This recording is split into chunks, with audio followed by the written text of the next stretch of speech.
Good afternoon. Aday ko diri sa kuano, Davao Police Office sa ah, National Commission, National Police Commission and Philippine National Police Regional 11 Davao City.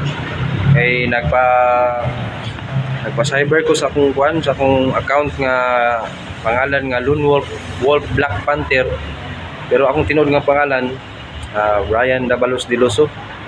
So kinsa man tong gi-chat sa akong Facebook Lone Wolf Black Panther. So dili na ako ang nagamit ano. So ako ang mga apologize sa inyo nga sorry jud ayo kay wa gyud ko kabalo nga lahi na ni gamit sa akong account, wa po ko kabalo kinsay nagamit. So sinsan jud kay mo, sorry jud kayo kinsa man tong mga tawo nga kuan kay ako wa jud ko kabalo maskin ako.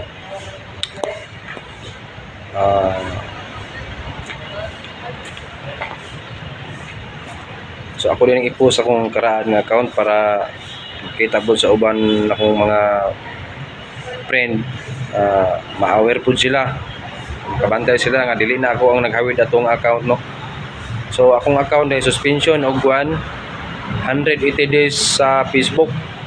Na niingon tong taga cybercrime dire nga pabalikon ko nila kay para ilang i-delete akong account. Pero ganahan pa ba daw ko mogamit, pero actually di na ko na mogamit, ipa-delete na ako siya. Kay murag natagam na ko aning Facebook, mga daghang mga madamay nga inosente. Binas ko mga kauban.